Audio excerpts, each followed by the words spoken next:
శ్రీమాత్రే నమ. జయ గురు దత్తాత్రేయ నమ. ప్రేక్షకులకు నూతన సంవత్సర శుభాకాంక్షలతో మిథున రాశి వారికి 2024 సంవత్సరంలో కుజగ్రహ ప్రభావం ఏ విధంగా ఉండబోతుంది అన్న విషయాన్ని మనం ఈ వీడియోలో తెలుసుకునే ప్రయత్నం చేద్దాం. ముఖ్యంగా సంవత్సర ఫలితాలు తెలుసుకునే సందర్భంలో గురువు, శని, రాహు, కేతువుల్ని ఎక్కువగా పరిగణనలోకి తీసుకొని మనం ఫలితాలు విశ్లేషిస్తుంటాం. అయితే ఈ 4 గ్రహాలని కూడా కంట్రోల్ చేయగలిగే శక్తి కుజగ్రహానికి రావడం జరుగుతుంది. కుజుడు నవగ్రహ క్యాబినెట్లో సైన్యాధ్యక్షుడు లాంటివాడు. అంటే రవి, సూర్యుడు రాజు అయితే చంద్రుడు రాణిగా ఉండడం జరుగుతుంది. అయితే సైన్యాధ్యక్షుడు మాత్రం కుజుడు. అంటే ఒక విధంగా ప్రభుత్వ రంగ సంస్థల్లో ప్రస్తుతం ఉన్నటువంటి రక్షణ సంస్థ, పోలీస్ డిపార్ట్మెంట్ అనుకోనివ్వండి, మిలిటరీ అవనివ్వండి, అది ఏదన్నా ఎయిర్ ఫోర్స్ అవ్వచ్చు, ఎటువంటి సంబంధించిన రక్షణ శాఖ అయినా సరే కుజుని యొక్క సంబంధం కలిగి మాత్రమే ఉంటాయన్నమాట. అంటే కుజుడు ఆధీనంలో ఉండడం జరుగుతుంది. అంటే ఏ లగ్నం వారైనా ఈ డిపార్ట్మెంట్లో, దేశ రక్షణ శాఖలో ఉండాలి, అడ్మినిస్ట్రేటివ్ రంగంలో ఉండాలి అంటే 100% కుజుడు యొక్క బలం తప్పనిసరిగా ఉండాలి. అంటే ప్రభుత్వ ఉద్యోగానికి సూర్య భగవానుడు కారణమని అయినప్పటికీ కూడా కుజుడు కూడా కంపల్సరీగా బలవంతుడు అవుతేనే ఆ జాతకుడు పరిపాలనా రంగంలో కానీ, ఒకరి కింద పని చేయడంలో కానీ సమర్థవంతంగా నిర్వహించగలుగుతాడు. జాతకంలో రవి బలం ఎక్కువగా ఉన్నవాళ్ళు దేశాధినేతలుగా రాచరిక లక్షణాలు కలిగి ఉండి కేవలం శాసించేవారిగా ఉంటారు తప్ప శాసించేవారిని అనుసరించడం కానీ, ఒకరు చెప్పింది చేయడం కానీ చేయలేకపోతుంటారు. కుజుడు ఆ విధంగా కాదు. తన పై అధికారుల్ని సమర్థవంతంగా వాళ్ళ మాటలు వింటూ వాళ్ళకి అనుగుణంగా కంట్రోల్ చేయగలిగే శక్తి కుజ భగవానుడికి ఉంటుందన్నమాట.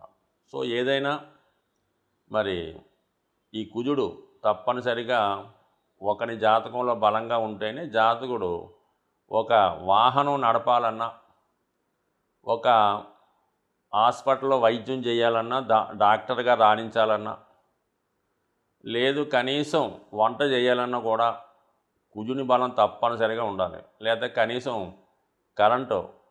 కరెంటు స్విచ్ చేయడానికి కూడా భయపడుతుంటాడు. ఒకడు విమానం ఎక్కడానికి కూడా భయపడుతుంటాడు. ఒకడు రాత్రి ఇంట్లో పడుకొని ఫ్యాన్కి మీద పడద్దేమో భయపడుతుంటాడు అన్నమాట. ఇటువంటివన్నీ కూడా మీకు ధైర్యంగా జాతకుడు ఉండాలంటే కుజుడు తప్పనిసరిగా బలంగా ఉండాలి. ముఖ్యంగా వివాహం, సంతానం, పుత్ర సంతానం కలగాలంటే కుజుడు బలంగా ఉంటేనే మరి జీవితంలో పుత్ర సంతానం కలుగుతారు. ఆ పుట్టిన సంతానం కూడా ప్రయోజకులు అవుతూ ఉంటారు. అలాగే భర్త యొక్క లక్షణాలు, అతని అలవాట్లు, అతని బిహేవియర్ కూడా స్త్రీల జాతకంలో కుజుని బట్టి ఆధారపడి ఉంటుంది. ఉదాహరణకి కుజుడు ఏ రాహుతో కలిసి ఉంటే వ్యసనపరుడు, అలాగే శాడిస్ట్ అయినటువంటి భర్త వచ్చే అవకాశం ఉంటుంది. అదే కుజుడు గురువుతో కలిసి ఉంటే మంచి సమర్థుడు, సంస్కారవంతుడైనటువంటి భర్త వచ్చే అవకాశం ఉంది. రవితో కలిసి ఉంటే అధికార హోదా కలిగిన భర్త రావడం. సో ఈ విధంగా మరి స్త్రీ యొక్క జాతకంలో వివాహం తర్వాత జీవితం కూడా కుజుని యొక్క బలం మీదే ఆధారపడి ఉంటుంది. అటువంటి కుజుడు ఈ మిథున రాశి వారికి సంవత్సర ప్రారంభంలో 7వ స్థానంలో సంచరిస్తున్నాడు. 7వ స్థానం అన్నది భార్యాభర్తల యొక్క బంధం, వాళ్ళ యొక్క వివాహ బంధం అవనివ్వండి, స్నేహ బంధం అవనివ్వండి, ఎఫైర్స్ అవనివ్వండి, రిలేషన్స్ అవనివ్వండి, జీవిత భాగస్వామి, వ్యాపార భాగస్వామి, ఇవన్నీ కూడా 7వ స్థానం బట్టి ఆధారపడి ఉంటాయి. అలాగే విదేశ వ్యవహారాలు, అంటే లగ్నం మన సొంత దేశం అయితే 7వం అనేది పరాయి దేశం అవుతుంటుంది. విదేశయానం చేయాలన్నా, విదేశంలో నివసించాలన్నా 7వ భావం తప్పనిసరి. అలాగే దశమం 7వం కాబట్టి ఉద్యోగ సంబంధించిన విషయాల్లో కూడా 7వ భావం కీలకమైనటువంటి రోల్ కలిగి ఉంటుంది. అలాగే చతుర్థం గృహయోగం కావాలన్నా, గృహంలో సంతోషంగా ఉండాలన్నా మరి 7వ భావం తప్పనిసరి. అందుకనే చాలామందికి వివాహం అయిన తర్వాత వారి జాతకంలో సప్తమ భావం యాక్టివేట్ అవుతుంది. ఎప్పుడైతే సప్తమ భావం యాక్టివేట్ అవుతుందో అది బాగుందంటే వివాహం బాగుంది, మంచి భార్య వచ్చింది, మంచి భర్త వచ్చాడంటే చతుర్థం సుఖస్థానం బాగుంటుంది, దశమం వృత్తి బాగుంటుంది. ఎప్పుడైతే సప్తమం పాడైందో ఆటోమేటిక్గా చతుర్థం దెబ్బతింటుంది, దశమం దెబ్బతింటుంది. చాలామందికి ఉద్యోగాలు పోవడం, ఇల్లు అమ్ముకోవడం కూడా వివాహం తర్వాత జరుగుతుంటాయి. దానికి కంపల్సరీగా సప్తమ భావమే కారణం అవుతుంది. ఇప్పుడు సప్తమ భావంలో కుజుడు ఉండగా మరి ఈ మిథున రాశి వారికి నూతన సంవత్సరం ప్రారంభమైంది. సో ఈ కారణం వల్ల కొంతవరకు జాతకుడు విదేశ వ్యవహారాలు కానీ, కొత్త ఉద్యోగ ప్రయత్నాలు కానీ, నూతన గృహాల్లోకి మారడం కానీ, ఉన్న ప్లేస్ నుంచి మారే ప్రయత్నాలు 100% చేసుకోవచ్చు. అయితే ఈ కుజుడు సప్తంలో ఉన్నప్పుడు ఏంటంటే జాతకుడు మంచి కానీ చెడు కానీ స్పాట్లో నిర్ణయం తీసుకోవడం జరుగుతుంటుంది. అంటే తర్వాత ఏమవుతుంది, తర్వాత దాని యొక్క పరిస్థితులు ఏ విధంగా మారుతాయి, మంచా చెడు అన్నది ఆలోచించకుండా తొందరగా నిర్ణయం తీసుకోవడం, అది ఎవరిని సంప్రదించకుండా నిర్ణయం తీసుకునే అలవాటు సప్తమంలో కుజుడు ఉన్న వాళ్ళకి జరుగుతుంటుంది. అది గోచారంలో వచ్చినప్పుడు టెంపరీగా ఆ విధంగా యాక్ట్ చేస్తుంటారు. కాబట్టి ఈ సమయంలో మీరు ఏ నిర్ణయం తీసుకున్నా మీ శ్రేయోభిలాషలను అవసరమైతే మీ జీవిత భాగస్వామి యొక్క సలహా తీసుకొని ముందుకు వెళ్ళాలి తప్ప మీకు మీరుగా నిర్ణయం తీసుకోవడం వల్ల అది ఇబ్బంది పడే అవకాశం ఉంది. ఫిబ్రవరి 5వ తారీఖు వరకు కూడా. మరి ఫిబ్రవరి 5వ తారీఖు నుంచి మార్చి 15 వరకు కుజుడు అష్టమ స్థానంలో సంచరిస్తున్నాడు. సో ఇది కూడా కొన్ని అనుకోని చికాకులకి, ఆకస్మికమైన మార్పులకు కూడా కారణమవుతుంటుంది. 6, 11 భావాధిపతి కాబట్టి 11వ స్థానం యాక్టివేట్ అవుద్ది, 6వ స్థానం ఇప్పుడు 8వ స్థానంలో ఉంటాడు. ఒక విధంగా 6వ భావాధిపతి 8వ భావంలో ఉన్నప్పుడు ఇతర గ్రహాల యొక్క ప్రభావం లేకుండా ఉంటే అది ఒక విపరీత రాజయోగం ఏర్పడుతుంటుంది. అయినప్పుడు కూడా కుజుడు ఉచ్చులో ఉంటాడు మకర రాశిలో. అందుకని 100% భూముల విలువ, స్థిరాస్తుల విలువ పెరుగుతుంది. అనుకోకుండా మీ దగ్గర ఉన్నటువంటి ఆస్తి విలువ పెరగడం వల్ల అది ఏదో ఒక మార్పు చేసే ప్రయత్నం కూడా చేస్తూ ఉంటారు. అంటే ఏదైనా ఉన్న స్థిరాస్తిని అమ్మి వేరే చోట కొనడం కానీ, కొత్తగా స్థిరాస్తి కొనడం కానీ, అంటే భూములు సంబంధించిన విషయంలో అనుకోని మార్పులు వస్తాయి. అలాగే వివాహ జీవితంలో కొన్ని అనుకోని ఇంప్రూవ్మెంట్స్, మార్పులు కూడా వచ్చే అవకాశం ఉంది. బట్ ఏదైనా మరి మార్చి 15వ తారీఖు వరకు కూడా వృత్తి వ్యవహారాల్లో పెద్ద ఇబ్బంది ఉండదు. కానీ వైవాహిక జీవితం, భార్యాభర్తలకు సంబంధించిన విషయాల్లో మాత్రం కొద్దిగా కాంప్రమైజ్ దూరంలో వెళ్ళడమే మంచిది.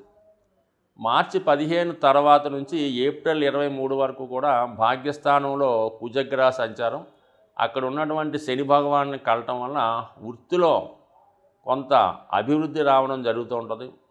అలాగే కొత్త వారితో మీరు పనిచేయవలసి ఉంటుంది. అంటే మీకు అప్పుడు దాకా ఉన్నటువంటి యాజమాన్యం మారడం వల్ల, మీ బాస్ మారడం వల్ల కొత్త వారి దగ్గర పనిచేయడం కానీ, కొత్త విషయాలు తెలుసుకోవడం కానీ మీకు జరుగుతూ ఉంటుంది. అలాగే మీలో ఉన్నటువంటి నైపుణ్యాన్ని కూడా ఇంప్రూవ్మెంట్ చేసుకునే ప్రయత్నం చేస్తారు. మార్చి 15 నుంచి ఏప్రిల్ 23 దాకా.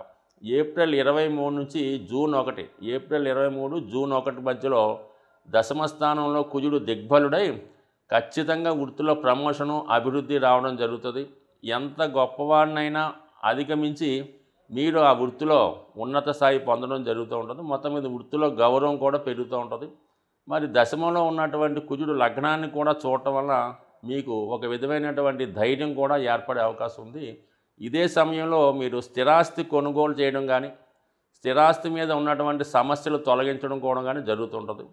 అలాగే సంతాన విషయంలో కూడా కొంత అనుకూలమైన పరిస్థితులు, శుభవార్తలు లాంటివి జరిగే అవకాశం ఉంటుంది. మొత్తం మీద మల్టిపుల్గా దశమ స్థానంలో ఉన్నటువంటి కుజుడు మరి వృత్తిలో ఉన్నటువంటి నైపుణ్యాన్ని పెంచుతాడు. ఇంకా జూన్ 1వ తారీఖున కుజుడు లాభస్థానంలోకి వస్తూ జూలై 12 మధ్యలో వృత్తిలో ప్రమోషను, స్థిరాస్తుల ద్వారా ఆదాయం పెరగడం, అలాగే కోర్టు సమస్యలు కానీ, అనారోగ్య సమస్యల నుంచి వాటి నుంచి బయటపడే అవకాశం ఉంటుంది జూన్ 1 నుంచి జూలై 12 మధ్యలో. సో ఏదైనా ఈ రాశి వారు కంపల్సరిగా కుజుని యొక్క అనుగ్రహం కోసం సుబ్రహ్మణ్య స్వామి ఆరాధన, మీకు సమీపంలో ఉన్నటువంటి సుబ్రహ్మణ్య ఆలయంలో అభిషేకం కానీ, హోమం కానీ చేయించుకోవడం, నిరంతరం హనుమాన్ చాలీసా పారాయణం వల్ల కుజుని యొక్క బలంతో గొప్ప వృత్తిలో విజయాన్ని సాధించే అవకాశం ఉంటుంది. సాధారణంగా ఈ వార ఫలాలు కానీ, మాస ఫలితాలు కానీ, సంవత్సర ఫలితాలు కానీ జాతకుడి యొక్క రాశిని బట్టి మనం చెప్పడం జరుగుతూ ఉంటుంది.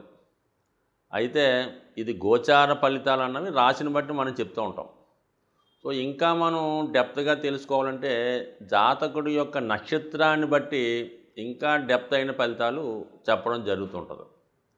సో ఏదంటే ఇప్పుడు ప్రతి ఒక్క నక్షత్రం వారికి వారి యొక్క నక్షత్రాల ప్రకారం సంపత్తారని, క్షేమతారని, సాధనతారని, మిత్రతారని, పరమమిత్రతారలని ఈ మిత్ర తారలు కొన్ని ఉంటాయన్నమాట. ఆ తారల్లో ఈ గ్రహాలు సంచరించే సమయంలో జాతకుడికి అనుకూలమైన ఫలితాలు ఇవ్వడం జరుగుతూ ఉంటుంది. సో మిత్రతారలో ఒక గ్రహం సంచరించే సమయంలో జాతకుడికి మిత్రుల సహకారం, బంధువుల సహకారం లభిస్తూ ఉంటుంది. అదే సంపత్తారని జన్మ నక్షత్రం నుంచి 2వ తార ఉంటుంది. ఆ తార మీద గురుగ్రహం కానీ ఏదైనా శుభగ్రహం సంచరించే సమయంలో జాతకుడికి ఆర్థికపరమైన లాభం కలుగుతూ ఉంటుంది. ఆ సమయంలో జాతకుడు బ్యాంక్ అకౌంట్ ఓపెన్ చేసిన, సేవింగ్ స్టార్ట్ చేసినా అది అనుకూలంగా ఉండే అవకాశం ఉంటుంది. అదే 4వ తార అంటే జన్మతార నుంచి 4వ తార లెక్కెట్టుకుంటే అది క్షేమతార అవుతుంది. అది స్థిరాస్తి కొనుగోలు చేయడానికి, క్షేమంగా ప్రయాణం చేయడానికి, అలాగే ఎవరికన్నా సంప్రదింపులు జరపడానికి, ఏదన్నా వృత్తి ప్రారంభించడానికి అది అనుకూలంగా ఉంటుంది. ఆ క్షేమతారలో మీరు ప్రయాణం ఎంత కఠినమైన ప్రయాణం ప్రారంభించినా అది సక్సెస్ఫుల్ అయ్యే అవకాశం ఉంది. సో అలాగే 6వ తార సాధన తార అంటారు. కోర్టు కేసుల్లో విజయం సాధించాలన్నా, మీరు వెళ్ళిన చోట అప్పు పుట్టాలన్నా, లేదంటే మీరు అప్పు తీర్చాలన్నా, అలాగే శత్రువులపై విజయం సాధించాలన్నా, ఒక యుద్ధానికి వెళ్ళాలన్నా, ఒక కోర్టుకి వెళ్ళాలన్నా సాధన తారలో మీరు పని స్టార్ట్ చేస్తే 100% విజయం సాధిస్తారు. ముఖ్యంగా విద్యార్థులు ఇంటర్వ్యూకి వెళ్ళినప్పుడు ఆ సాధన తారలో ఇంటర్వ్యూకి వెళ్తే ఉద్యోగంలో తప్పక విజయం లభిస్తూ ఉంటుంది. అలాగే 8వ తార అన్నది మిత్రతార. అంటే మనం స్నేహం చేయడానికి కానీ, వివాహ సంబంధాలు కుదుర్చుకోవడానికి కానీ, ఎవరితో అన్నా పార్ట్నర్షిప్ వ్యవహారాలు చేయడానికి కానీ మిత్రతార చాలా అనుకూలించే అవకాశం ఉంది. సో అలాగే పరమమిత్రతార అంటే ఈ పరమమిత్రతారలో కొంతమంది అనుకూలంగా ఉందని, కొంతమంది ప్రతికూలంగా ఉంటుందని చెప్తారు. బట్ కానీ ఏదైనా కొంతవరకు న్యూట్రల్గా మంచి ఫలితాలు ఇవ్వడం జరుగుతూ ఉంటుంది. సో ఈ విధంగా మనం తారాబలం చూసుకొని, అలాగే మరి చంద్రలగ్నాత్తు అష్టమంలో ఏ గ్రహం సంచరించినా కూడా ఇబ్బంది కలుగుతుంటుంది. ముఖ్యంగా ప్రతీ నెల ఒకసారి 2.5 రోజులు అష్టమ స్థానంలో చంద్రగ్రహ సంచారం జరుగుతుంటుంది. ప్రస్తుతం మరి ఒక విధంగా చెప్పాలంటే తులారాశి వారికి అష్టమంలో ఇప్పుడు సంచారం జరుగుతుంది అనుకుంటాం. వాళ్ళకి ఈ వృత్తి వ్యవహారాల్లో చికాకులు లభిస్తాయి. అందుకని అష్టమ చంద్ర దోషం కూడా జాతకుడికి ఉంటుంది కాబట్టి అది కూడా మరి గమనించుకుంటూ, ఈ తారాబలాన్ని కూడా గమనించుకుంటూ ఇంకా మనం సూక్ష్మంగా ఇంకా డెప్త్గా ఈ వార ఫలితాలు, మాస ఫలితాలు తెలుసుకున్నప్పుడు ఇంకా పర్ఫెక్ట్ అయినటువంటి ఫలితాలు వచ్చే అవకాశం ఉంది. అలాగే జన్మ జాతకాన్ని బట్టి కూడా ప్రస్తుతం జరుగుతున్నటువంటి దశానాథుడు అంటే మనకి ఏదో దశ జరుగుతుంటుంది. ఆ దశానాథుడు గోచారంలో ఎక్కడున్నాడు, ఏ గ్రహంతో కలుస్తున్నాడు అన్న స్థితిని బట్టి కూడా మన యొక్క ఫలితం ఆధారపడి ఉంటుంది. కాబట్టి ఇవన్నీ కూడా మిక్స్ చేస్తేనే జాతకుడు సరైనటువంటి ఫలితాన్ని పొందగలడు తప్ప ఏదో పేరుని బట్టో రాశిని బట్టో ఈ 4 ఫలితాలు ఏదో తెలుసుకోవడం వల్ల అది 100% ఖచ్చితమైన ఫలితం అయితే కాదు. మరి డెప్త్గా తెలుసుకుందాం అనుకుంటే మీకు ముఖ్యంగా చాలా సూక్ష్మంగా, చాలా జాగ్రత్తగా టైం తీసుకొని పరిశీలిస్తే ప్రతి విషయాన్ని కూడా పర్ఫెక్ట్గా జ్యోతిష శాస్త్రంలో తెలుసుకునే అవకాశం ఉంటుంది. కాబట్టి మీరు ఎవరైనా ఇబ్బందుల్లో తెలుసుకోవాలనుకున్న వాళ్ళు మీ సమీపంలో ఉన్నటువంటి జ్యోతిష్కుడికి సరైన సమయం ఇచ్చి తగు విధంగా మరి జాతకం తెలుసుకోవడం వల్ల ఇంకా మంచి ఫలితాలు పొందుతారని ఆశిస్తూ స్వస్తి.